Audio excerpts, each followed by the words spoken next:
There is a mountain in Iran that the United States once quietly admitted it could not destroy. Not because it was protected by soldiers. Not because of missiles. But because it was too strong for physics itself.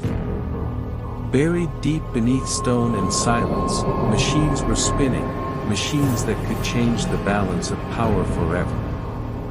And for a moment in history, America had no answer. Until it did. In 2009, Western intelligence discovered something that instantly broke every war plan on the table. Near the holy city of Qom, satellite images revealed tunnel entrances carved straight into a mountain. Not a base. Not a bunker. A nuclear facility. Its name was Fordow. Unlike previous sites, this one wasn't hiding in a desert or valley. It was entombed inside solid rock, tens of meters of granite and reinforced concrete. This wasn't paranoia. This was design. Iranian engineers had done the math. They knew the US arsenal. They knew the bunker busters. And they buried Fordow deeper than those weapons could reach. For the first time in decades, Washington faced a terrifying reality. Backhand index pointing right if diplomacy failed. There was no weapon capable of stopping what was happening inside that mountain. And that is when strategy failed. And physics took over. The Pentagon ran simulations. Every option failed. Laser-guided bombs. They shattered on impact. Classic bunker busters. They dented the surface, and died. Even the weapons that had crushed Saddam's hardened bunkers were useless here. Fordow wasn't a target. It was an immovable object. And then someone asked a dangerous question. What if, instead of exploding on the mountain, we go through it? That question didn't lead to a bomb. It led to something else entirely. What the engineers built next is officially called the GBU-57 Massive Ordnance Penetrator. Unofficially, they call it a physics package. This thing doesn't rely on fire first. It relies on mass, velocity, and brutal patience. Weighing nearly 30,000 pounds, it's less explosive than you'd expect. Because explosions are useless if they happen outside. Instead, this weapon is mostly metal. Hardened steel. Designed to survive impact at near supersonic speed. It doesn't blast the mountain. It punches it. And then, only after the Earth itself has failed, it detonates. But even that wasn't enough. So the Air Force added a final, terrifying idea. They don't plan to drop one. They plan to drop two. The first weapon fractures the mountain, cracking paths through rock and concrete.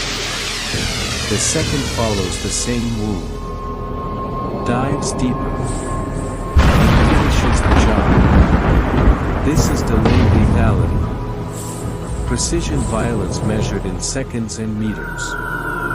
It's not an attack. It's a controlled geological collapse.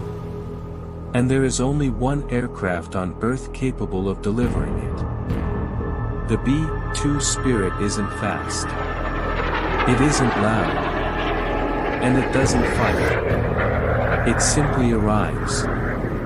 With no vertical tails and razor-edged geometry, it reflects almost nothing back to enemy radar. Air defenses don't track it. They realize it was there after it's gone. More importantly, the B-2 is the only aircraft with a bomb bay large enough to carry this weapon. Not the B-52. Not the B-1. not the F-35. Just 19 exist. Each one irreplaceable. Each one treated like a national treasure. Because without the B-2, the mountain wins. The bomber never flies alone. Ahead of it, F-35s silently drink in radar emissions, mapping missile sites without transmitting a word. They don't fight. They see. Around them, EA-18G Growlers flood the air with electromagnetic chaos, turning radar screens into static and confusion. If stealth fails, the noise takes over. This is spectrum warfare. Invisible jets, blind defenders, and a bomber flying on a path calculated before takeoff. No radio calls. No second chances. At the exact second, over the mountain, the bomb bay doors open. 3 seconds. That's it. The weapon falls. Great fins snap open. Gravity does the rest. It accelerates. Faster. Harder. Then, impact. Rock fractures. Steel holds. The weapon burrows. Past stone. Past concrete.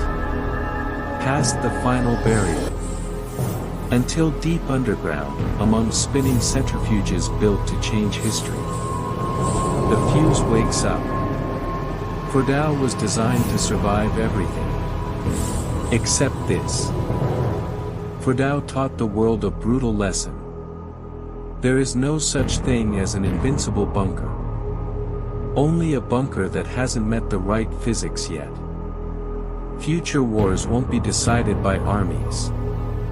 Or numbers. Or even courage. They'll be decided by engineers who ask one question. How deep is deep enough? Subscribe. Because the next battlefield won't be on the surface.